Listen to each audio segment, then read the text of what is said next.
Hello, everyone. Good afternoon, good morning, or good evening to you all, wherever you are. Thank you for joining us in today's Idea Early Career Researchers Talks. At this stage, I would like to make a note that we are recording this session and the recordings will be made available on our IDEA website. Today, I'm hosting Dr. Jimin Choi to speak on an interesting topic that is the journey to work, applying universal design from transit to the workplace. I found it really interesting. I hope you will also learn interesting concepts in this presentation. Dr. Choi is the Director of Research at the Center for Inclusive Design and Environmental Access in the University of Buffalo. Dr. Choi holds a PhD in Urban and Regional Planning from the University of Buffalo. Her work focuses on advancing equity and inclusion for underrepresented populations, particularly for people with disabilities, by improving mobility, health, and well-being through research on accessibility and usability of transport and the built environment, including workplaces.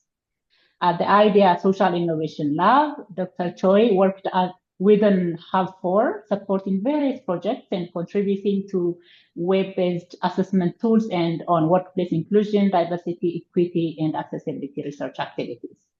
For those who may not know about IDEA, it is an acronym of the Inclusive Design for Employment Access.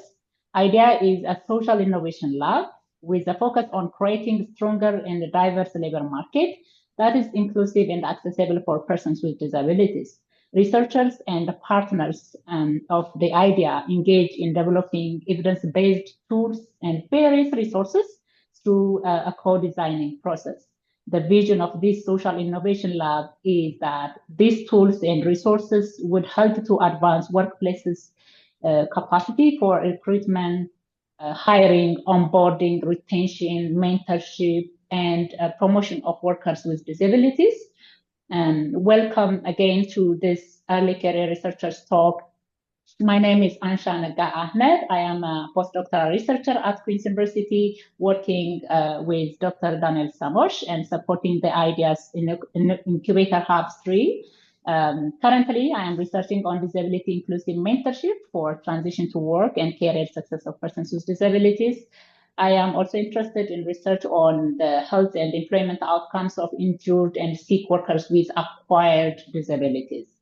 I'm coordinating and hosting this monthly discussion forum, inviting various early career researchers to talk on some interesting topics that can help us to elevate our understanding on workplace accessibility, inclusion, and equity.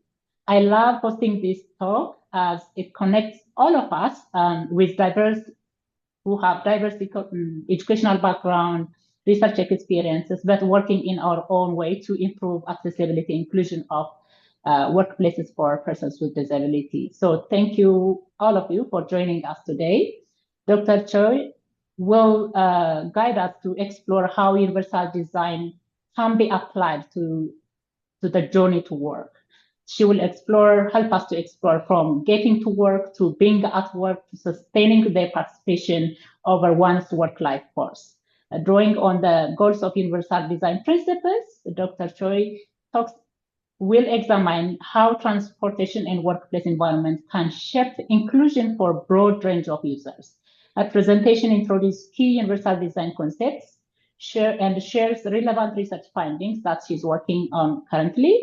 It highlights how universal design principles goes beyond accessibility compliance to support usability, well-being, and social inclusion across work journey of persons with disabilities. Dr. Choi is here with us today, and housekeeping. For all of us, after our speaker talk, I will lead a discussion session at the end using Q&A function. You can post your reflection questions that you can see the Q&A function at the bottom of your screen to post your question or any comment, any reflection. Dr. Choi, thank you for joining us today to speak about your work. I will now turn the stage open for you to speak for our audiences, and I'm so excited to learn from your presentation. Welcome. Thank you, Ansha. Thank you so much for introduction and also inviting me to this talk. At this right moment, my baby is crying, so I'm not sure if you guys are also hearing that. But hi, everyone. Thanks for joining today's talk. Just I'll give you a brief introduction of myself again. So my name is Jimin Choi, and I'm the Director of Research at the Idea Center, which stands for Center for Inclusive Design and Environmental Access at the University at Buffalo. And we just use another different acronym idea other than IdeaSail. And I'm also part of Hub 4 in the IdeaSail team. And as Anja mentioned, as I go through the presentation, please feel free to send any questions through the Q&A box, and I'll address them at the end of the presentation. So today I'll begin with a brief introduction to the Idea Center and the work we do, and I'll then discuss the rationale for universal design and introduce the goals of UD and discuss who benefits from UD as well. And then finally, I'll share several universal design related research activities that we did.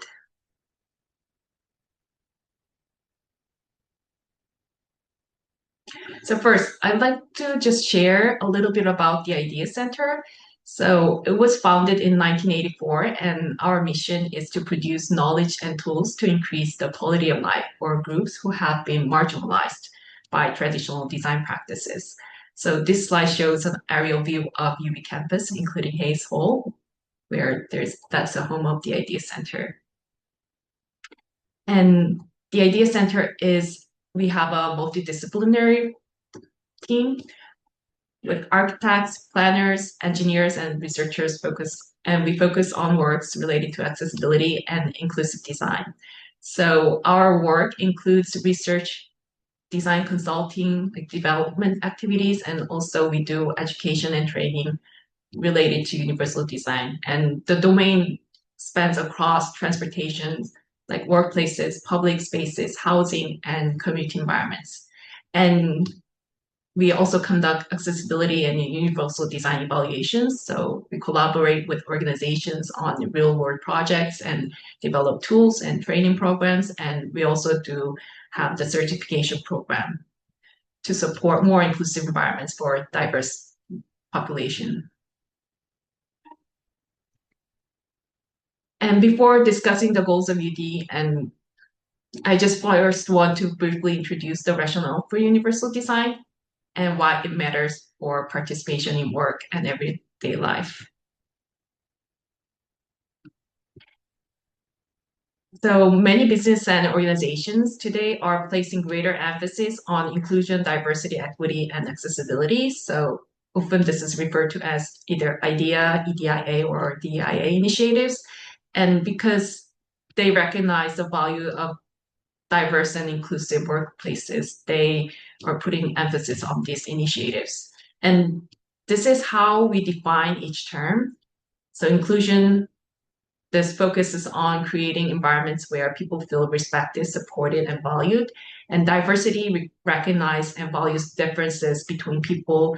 And equity, we define as it relates to the fair access to opportunities, information, and resources. And accessibility focuses on identifying and removing barriers to participations. And while these concepts are increasingly discussed in workplace settings, but the accessibility and universal design are still not always fully integrated into broader inclusion efforts. So that's something that I want to raise. So business just increasingly recognize the importance of inclusion and accessibility, but there are still limitations in how accessibility is addressed in practice. So accessibility efforts often receives less attention within broader idea initiatives, and existing accessibility standards primarily focus on just minimum compliance requirements. So these standards may not fully address broader issues related to usability, comfort, and wellness and social integration, and also like overall user experience across diverse populations. So That's why we bring in the universal design concepts, because universal design expands the accessibility paradigm to consider a much broader range of users and also the abilities and experiences. So rather than just focusing only on the compliance, universal design aims to create environments and systems that are more usable, inclusive, and supportive for everyone. So I just want to start with what universal design is not. So it's not accessible design or ADA design. So both accessibility and UD started with the disability rights movement, but they are not the same. Accessible design is typically enforced through the legislations of prescriptive accessibility codes and standards, typically the bare minimum required to reduce the barriers for people with disabilities. And legislations has also focused primarily on the mobility impairments and to some degree like visual and hearing impairments, but really does not address many people with a broad range of human ability who still may have difficulty using the built environment. That also includes like cognitive impairments, for instance. They are not typically addressed by accessibility requirements. So universal design focuses on finding solutions that benefit everyone, regardless of their abilities or disabilities. And it reduces stigma and provides benefit to all users. So it is a process oriented, there is no end state. And just to help understand the difference between accessible design and universal design, I like to look at this example of the Hall of Remembrance at the US Holocaust Memorial Museum that's located in Washington, D.C. So it was built and permitted and that's intended to be accessible at the time of its construction. First, we must understand the context of this space. It is a solemn space that's intended for quiet reflection. And you can see here that the design consists of a sunken floor area that's surrounded by exhibits. And the space includes like multiple stairs and a platform lead to the sunken floor space. And although the lift technically provides accessibility, it does not fully create an inclusive and integrated experience.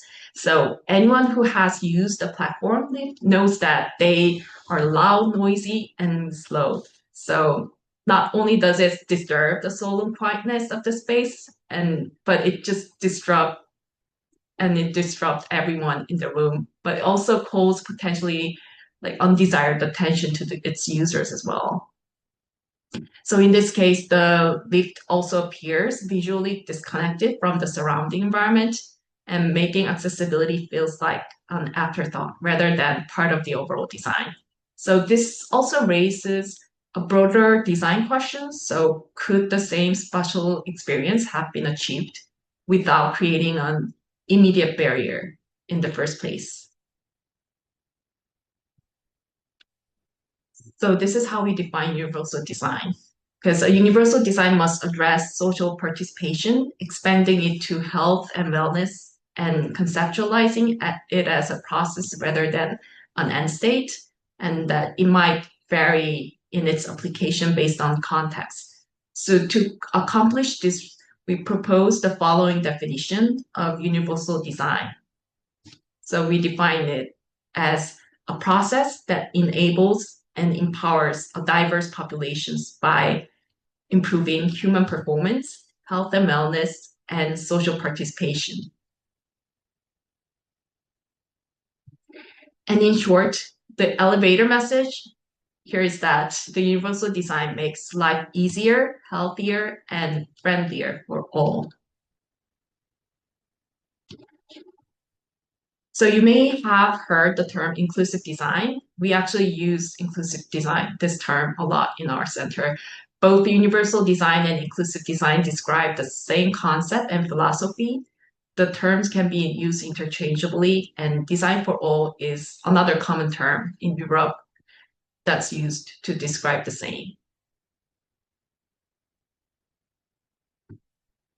And in this presentation, I'll organize a discussion around the journey to work that's getting to work, being at work, and sustaining participation in work over time.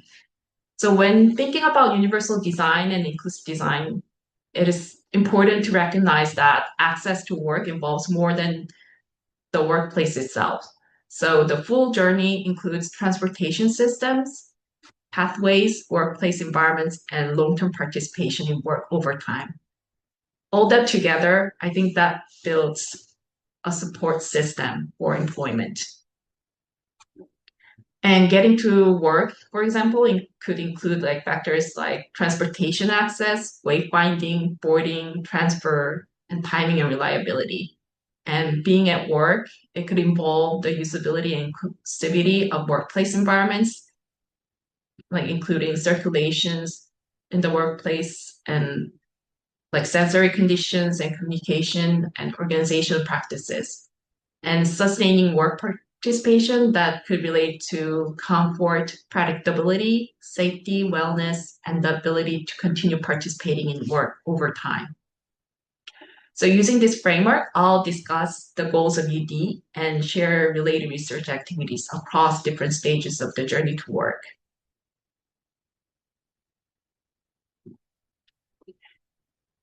So next, I want to introduce the goals of UD, universal design, and share examples of how these goals can support more inclusive transportation and workplace experiences. To accompany the UD definition, we at our center developed 8 goals of UD. These 8 goals are derived from the definition and categorized into 3 improvement areas. That's human performance, health and wellness, and social participation. And one goal is body fit. So we just asked this question, does the design accommodate a wide range of body sizes and abilities? So this example shown here shows adjustable seat to stand workstations that can support people with different heights, seating positions, and mobility needs. So in workplaces and transportation settings, I think it's important. The body fit means like providing enough space and reach range and flexibility so people can comfortably complete tasks. And that could include people using wheelchairs or other assistive devices. Another goal is comfort. So we ask, are the demands of the design within desirable limits of body function and perceptions? So lighting, temperature, and sound are some factors to consider here. For example, as shown in this photo, in this office space, suspended acoustic tiles and low pile carpet tiles, they observe sounds. And there are also 3 levels of lightings. That's natural day lighting, down lighting above in the acoustic clouds, and task lighting at the desk. And also chairs are adjustable in height, and the floor is soft but not so soft as to disrupt the rolling of an office chair or a wheeled mobility device. So all this together could create really comfortable environments at the workplace setting. Another goal is awareness. So we ask, does the design ensure that critical information for use is perceived easily? And awareness is especially important when getting to work and navigating workplaces.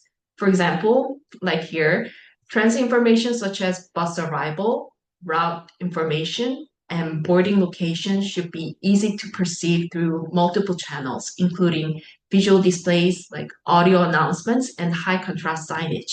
So these features can help people quickly understand where to go and also what is happening around them. Another goal is understanding. And we ask, does the design make methods of operation and use intuitive and clear? So this image shows color-coded artwork used as landmarks in a workplace building in the office building. So different floors use different color theme here and making it easier for worker and visitors to recognize locations and navigate the buildings. So design features like clear layouts, consistent signage and recognizable visual cues can reduce confusion and also help people predict where spaces and departments are located. Another goal is wellness. So we ask, does the design contribute to health promotion, avoidance of disease, and protection from hazards? So this streetscape image, this is a streetscape improvements in New York City. This includes bike lanes, wider sidewalks, sitting areas, and planters. And this creates a safer and more comfortable environment for walking and bicycling. And improving safety and comfort in the travel environment can really encourage active transportation and also support healthier and more sustainable access to work. Another goal is social integration. We ask, does the design treat all groups with dignity and respect? And this image shows a wheelchair user boarding transit alongside other passengers using the same route and boarding process. So too often, like accessible routes require separate entrances, like extra equipment or additional assistance. And features such as low floor buses and level boarding allow people using mobility devices to travel in the same way as everyone else. So this reduces stigma and supporting more that actually support more inclusive everyday experiences. Another goal is personalization. We asked, does the design have opportunities for choice and expression of individual preferences? So this is the first ISUD certified co-working space located in Buffalo. Our architect actually participated in UD Design Consulting for this project. And this co-working space offers a variety of work settings. So I thought it's a great example. This includes like quiet personal rooms, open work areas, meeting rooms and lounge sittings, and also some collaboration spaces. So providing different types of environments allows workers to choose settings that best support their tasks and also comfort and work styles. And this could also still support the organizational needs. And lastly, the cultural appropriateness is a goal of UD. So we ask, does the design respect and reinforce cultural values and the social and environmental context? This example is Museum Lab at the Children's Museum of Pittsburgh. This is also the first ISUD certified museum in the country, in the US. The project preserved and revitalized the historic character of the 129-year-old building while integrating modern accessibility and usability features. And it demonstrates how historic workplaces and public space can maintain cultural identity and architectural heritage while still supporting diverse users and contemporary needs. So I want to talk about who benefits from universal design. For people with disabilities, universal design can support more independent and equitable participation in work and transportation. For individuals who are neurodivergent, it can reduce cognitive load and support different ways of processing information. Universal design can also support people of various size, stature, and sensitivities. Like either they are very tall and very short, those who are left-handed or chemically sensitive. So it can improve comfort, usability, and access across workplace and transportation environments. And for people with temporary or non-apparent conditions, it can provide flexibility and reduce barriers during changing life situation. And for aging adults, it can support safety, comfort, and continued participation in the workforce over time. For people from diverse cultural and social backgrounds, it can create environments that are more intuitive, understandable, and welcoming. The point is, we are all beneficiaries of universal design, and our abilities and needs change over time and across situations. So whether carrying like the materials on the way or recovering from an injury or aging or using a mobility device. Like more usable environments can support a wide range of people in everyday work and travel experiences. Now, I'd like to share several research activities from the Idea Center that related to transportation and workplace environments. While these studies were not all directly focused on employment, I thought together they actually provide important insights into how environments and transportation system can support more inclusive access to work.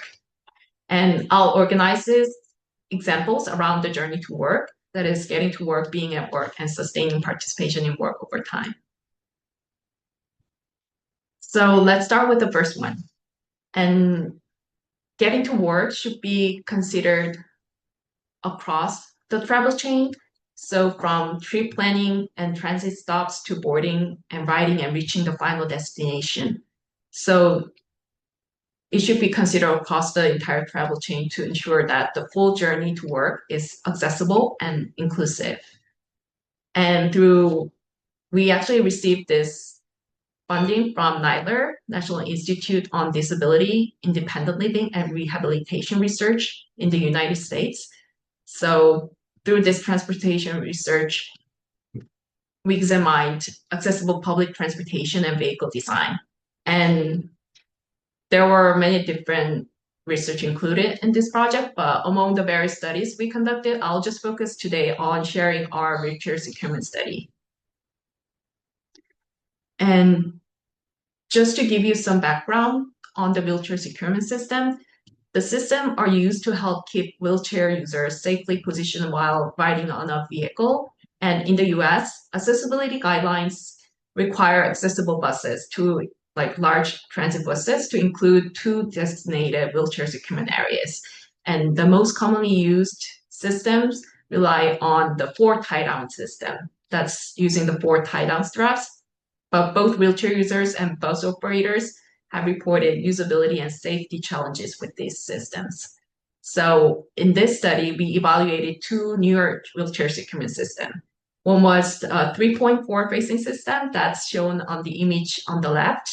This uses the 3 straps and a tension lever to secure the wheelchair while they're facing forward.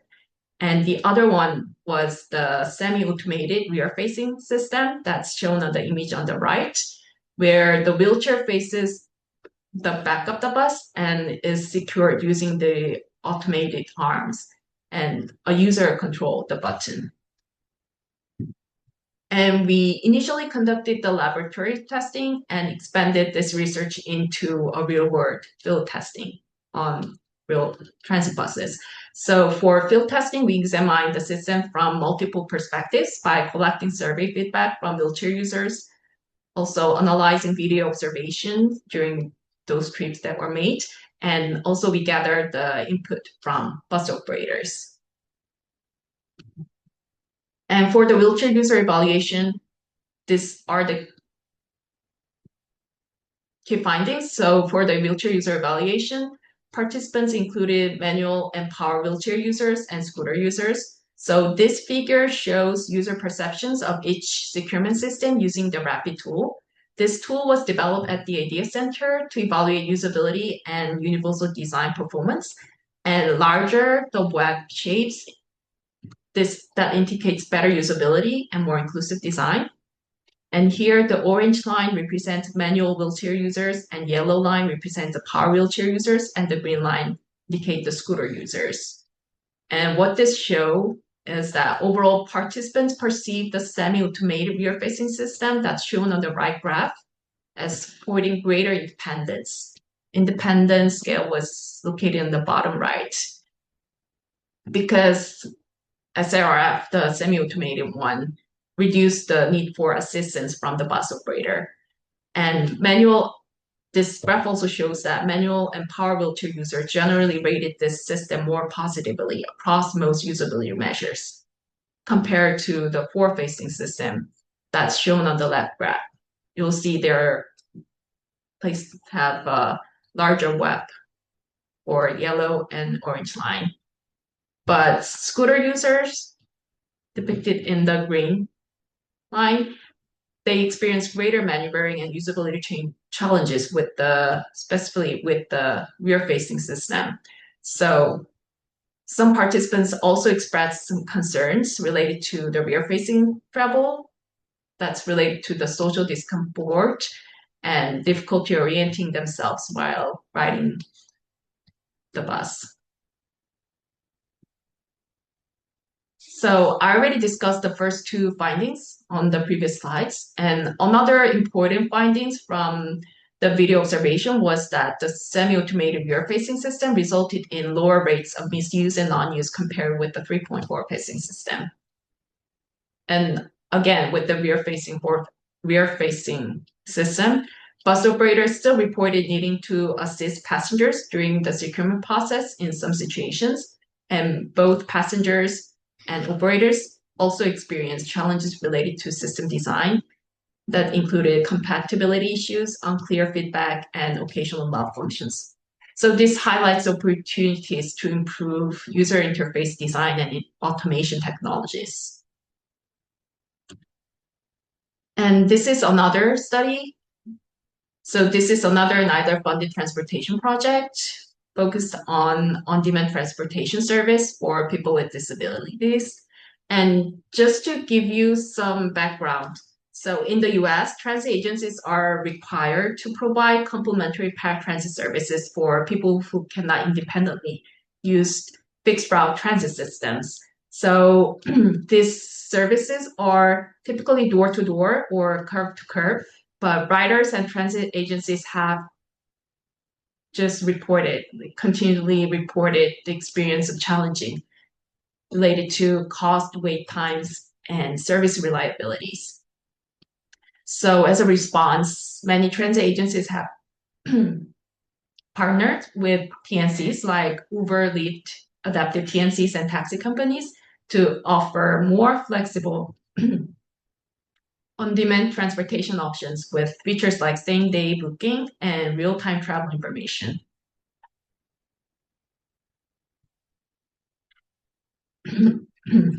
To better understand these services, we interviewed 10 transit agencies across the US and surveyed riders with disabilities who had used both traditional transit and on-demand services to compare their experiences. And these are some of the key findings from both the transit agency interviews and the user experience surveys.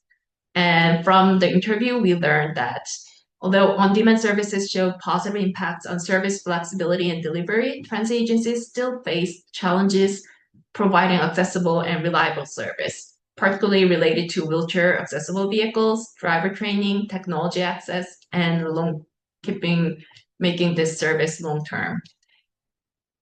And based on the rider survey, riders valued on-demand services for their flexibility, real-time information, shorter wait times, and more reliable arrival times because they supported more spontaneous and predictable travel. In comparison, traditional paratransit service are still valued for their affordability and advanced booking options. And what the result also showed was across both service types, operational factors such as wait times and driver professionalism were stronger predictors of overall satisfaction than the service model itself. So this highlights the importance of service quality and reliability.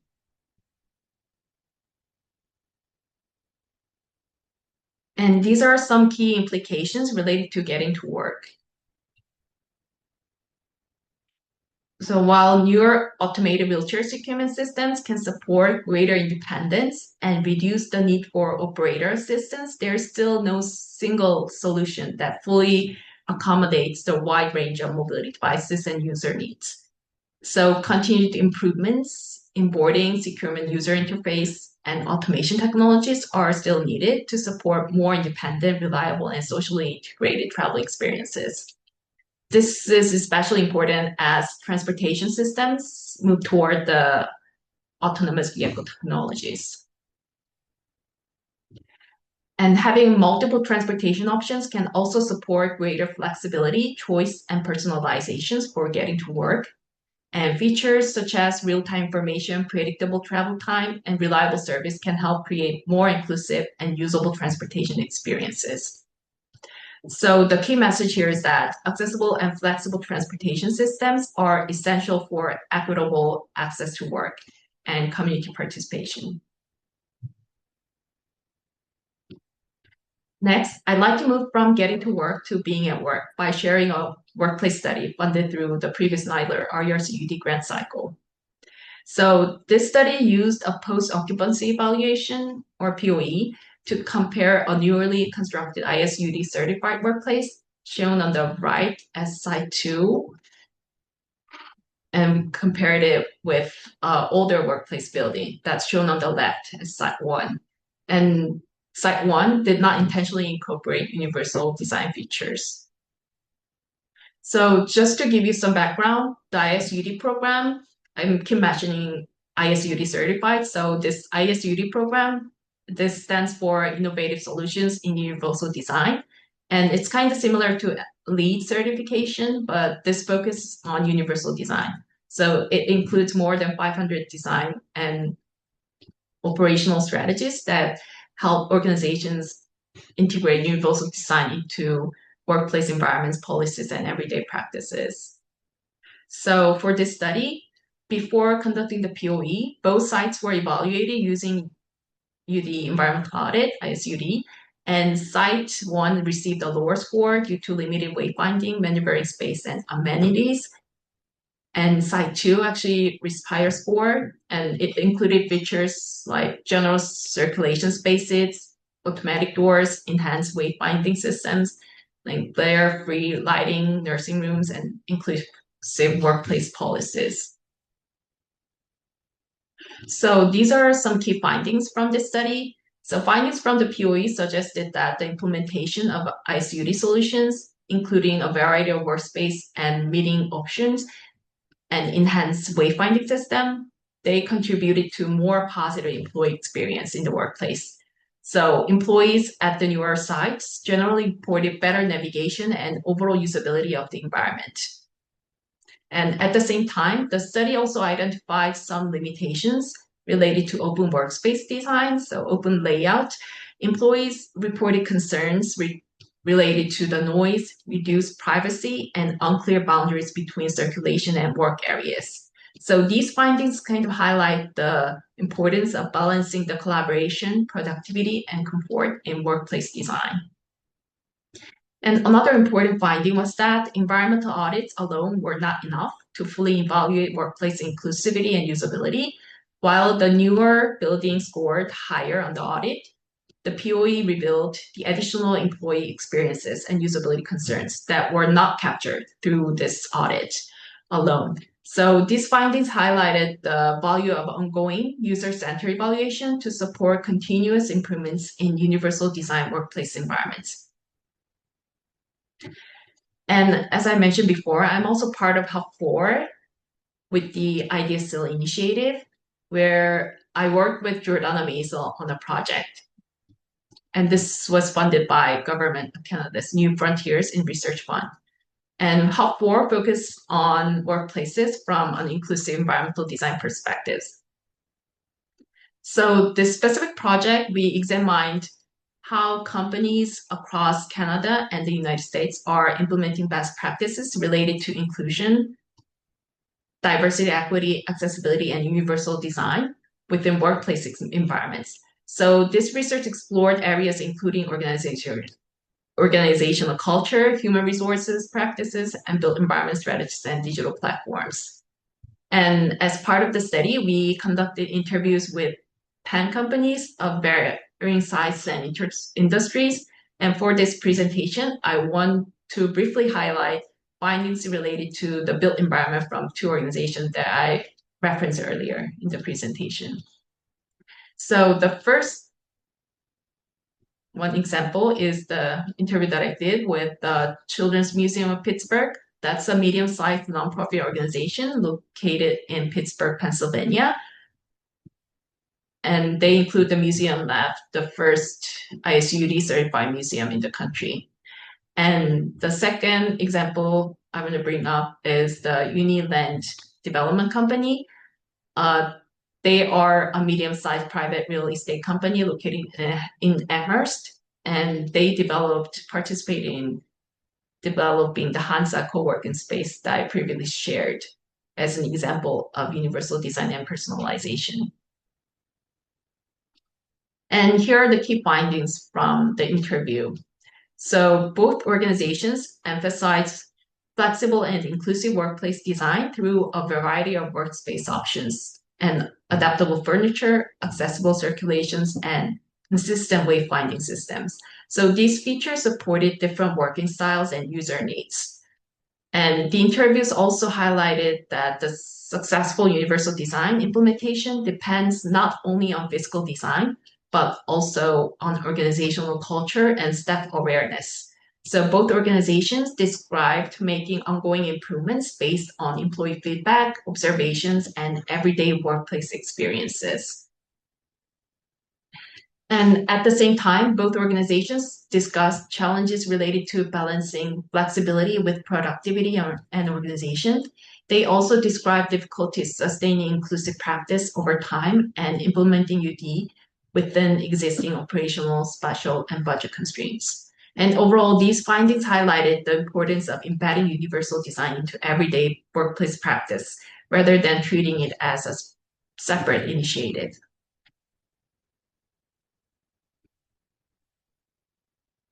And last study that I want to share is this is just a current study that we are working on. And building on the previous POE research, we recently received a new NIDLR funded RRC focused on universal design applications. And one of the new projects that's led by our colleagues, Victor and Laura, examines the performance and health benefits of universal design features in workplaces.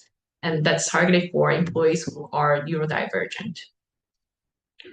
So the study will examine how workplace design features and indoor environment quality, like lighting, acoustic, and thermal conditions, relate to employee health, well-being, and work performance. So we'll be working on this in the next 4 years. And although we don't have any findings, but I just wanted to share our current ongoing project. So these are some key implications related to being at work. And universal design can support more positive, inclusive, and usable workplace experiences for a diverse range of employees. And inclusive workplace design is not only about providing flexible spaces, but also about balancing collaboration, productivity, comfort, privacy, and different user needs across workplace settings. And these studies also highlighted that successful universal design implementation depends not only on physical workplace features, but also on organizational culture, staff awareness, and ongoing user-centered evaluation and improvement over time. So the key message is that inclusive workplace design goes beyond accessibility compliance by creating environments that are more usable, comfortable, and supportive for a broad range of employees. And these are some key implications related to sustaining work participation derived from all the research that we did. Sustaining participation in work requires transportation systems and workplace environments that remain usable, reliable, and adaptable as people's needs, technologies, and workplace practices change over time.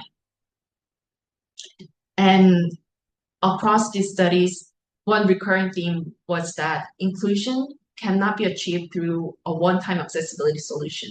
So it requires ongoing awareness, maintenance, evaluation, and continuous improvement over time. And these findings also highlight the need for future research and practice that examines how transportation access, workplace usability, and organizational practices together shape long-term participation in work. So the key message is that sustaining work participation requires ongoing attention to transportation, workplace design, and organizational practices. So I want to end this presentation by emphasizing why this matters. UD is not about designing for a small group of people. it is about creating environments and systems that support diverse human needs and for everyone. In both Canada and the US, about 1 in 4 adults report having a functional disability, and nearly 1 in 5 adults age 65 and older remain in the labor force, and it's also increasing in number. And an estimated 15 to 20% of the global population is neurodivergent. So these numbers show that inclusive transportation and workplace environments are not a niche concern. They are central to supporting a diverse and changing workforce. And universal design helps us move beyond accessibility compliance toward transportation and workplace systems that are more inclusive, flexible, and usable across the full journey to work, at work, and over time.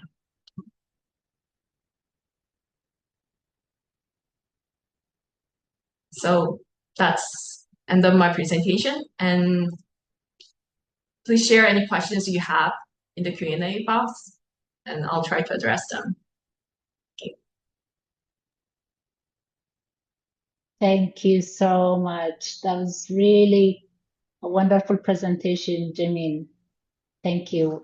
You really unpack such a complex principle to make it more like understandable for this diverse research community who come from different backgrounds, from social science, from health science, from engineering, everywhere. So you really did an amazing job to help us understand how this universal design principle applied in our collective efforts to improve the inclusion of persons with disability in everyday life, but particularly at workplaces. Thank you so much. To advance our learning, I'm still waiting some questions from audiences. Please feel free to drop your question reflection on Q&A function. I will bring them up to address them in our discussion. I'll give you a couple of minutes for audiences to do that as we continue to discuss, but I have also a couple of questions to initiate our conversation, Jimmy. I think we have one question.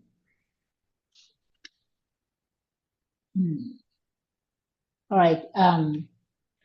There's one question. What do you think are some of the main barriers to more workplaces incorporating universal design?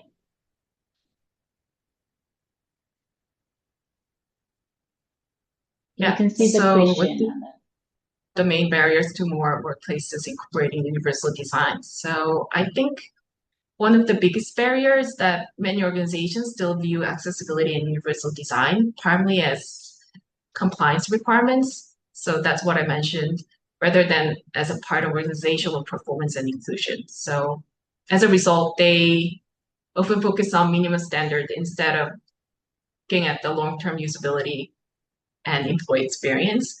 So, and another major barrier is like organizational complexity.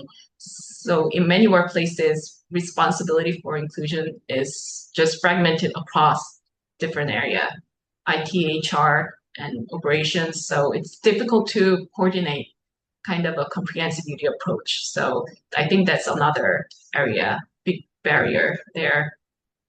So there are some practical constraints and also related to the existing building limitations and funding and renovation cost and competing with the organizational priorities. So there are several kind of big barriers that kind of limits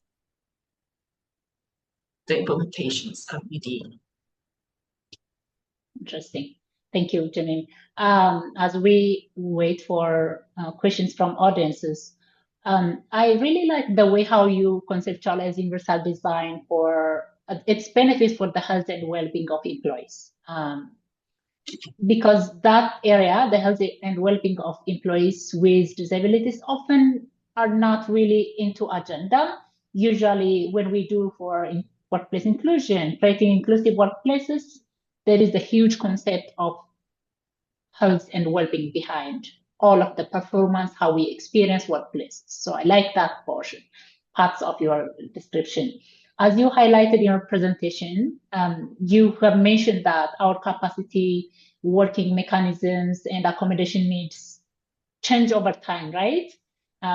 If that's the case, can you speak a little bit about how universal design can help workplaces to prepare for ongoing changes of the workforce capacity and needs of accommodation at workplace will change through time. So how concept like embedding universal design principle at workplaces will equip employers or workplaces to always being ready to address the ever evolving needs of workplaces, workforces at workplaces. You can speak from, particularly from your conceptualization, the journey to work, including during transportation, is mostly missed. So how can you explain, just speak a little bit about how universal design principles can help workplaces or employers to stay ready, prepared for ongoing changes of workforce needs and capacity. So how UD can help ongoing Yes, changes yes, to the workforce.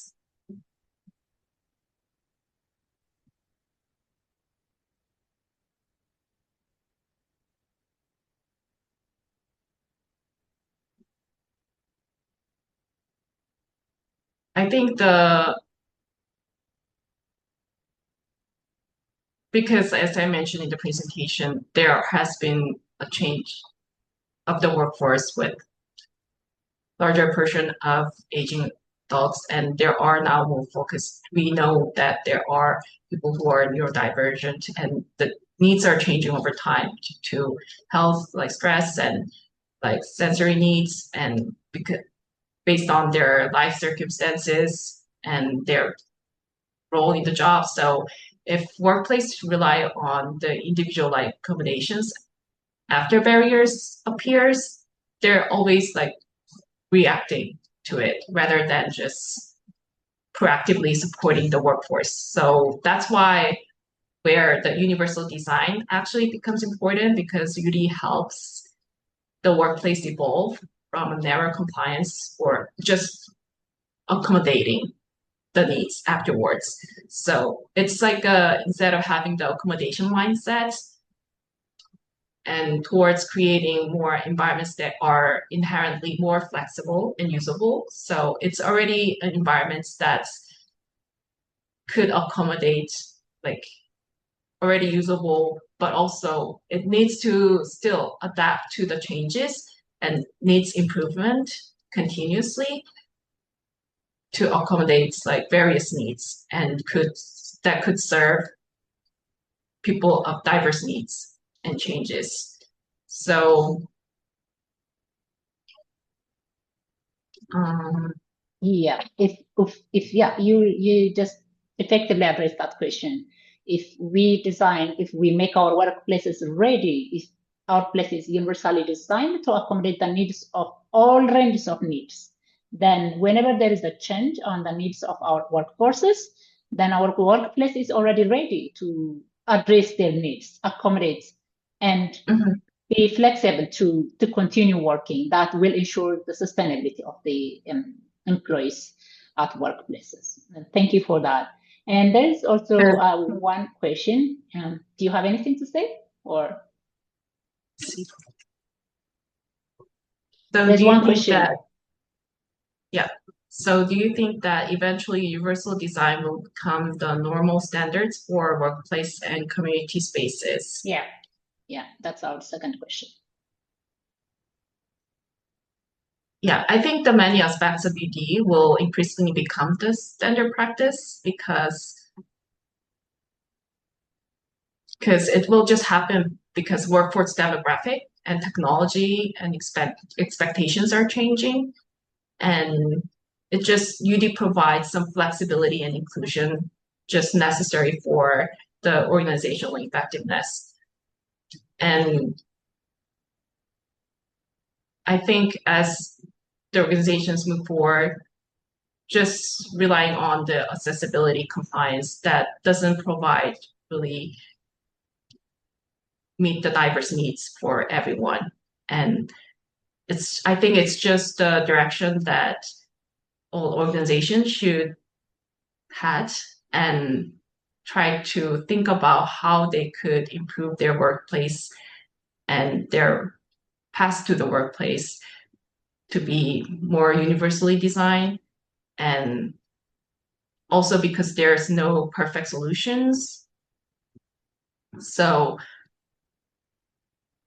things have to actually be evolve through time as they move forward, and future should probably be less about achieving just one final like design solution, but something that could evolve over time. Nice. Thank you so much. There's also one other question. Does the remote work factor into universal design and accessibility? With recent return to work order since the end of COVID lockdown, I have heard increasingly from people who found remote work improved their workplace well-being significantly. So does the remote work factor into the universal design accessibility? How do you see that, the role of universal design in this conceptualization?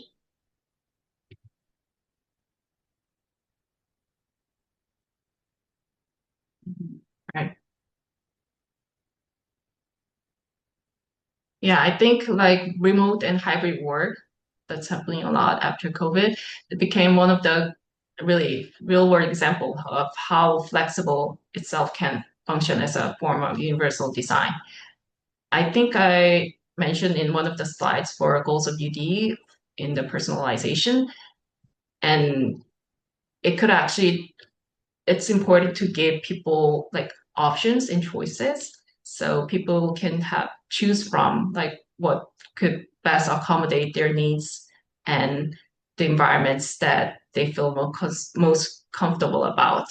So it just, I think it's strongly aligned with the UD, and because UD aims to create environments that are more usable and supportive for a broader range of people without requiring like constant individual adaptations. So I think everyone should have some choice, although it may have some barriers from the organization perspective, but workplaces could also like the organization and the individual could benefit from having the flexibility and multiple modes of participation and having those choices.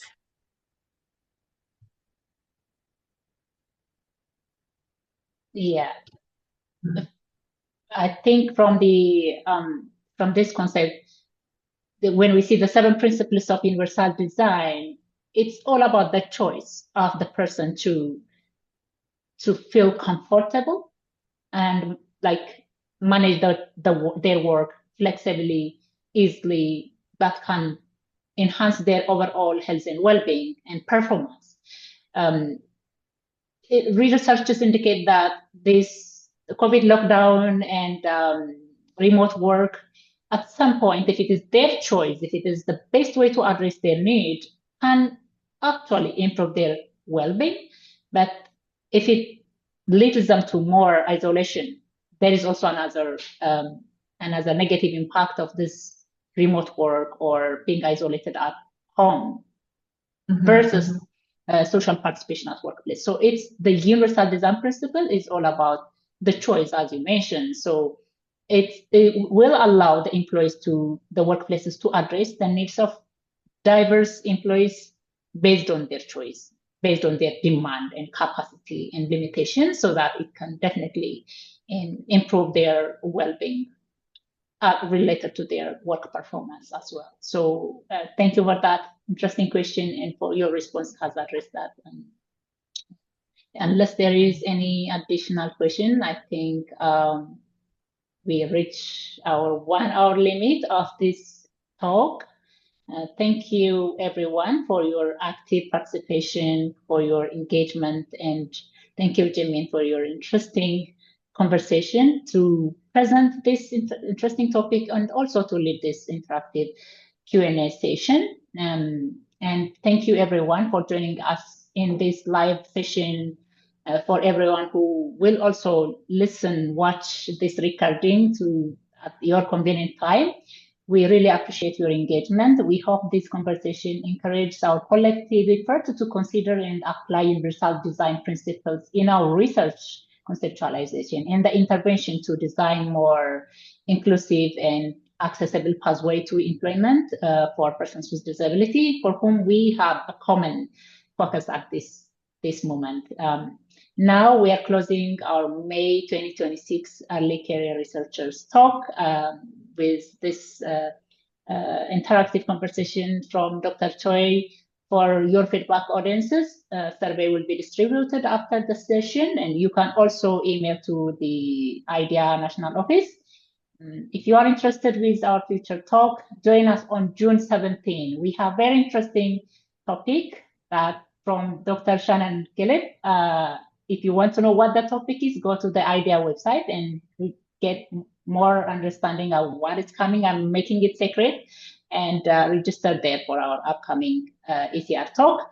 For those who need a certificate of participation, please reach out to the IDEA National Office.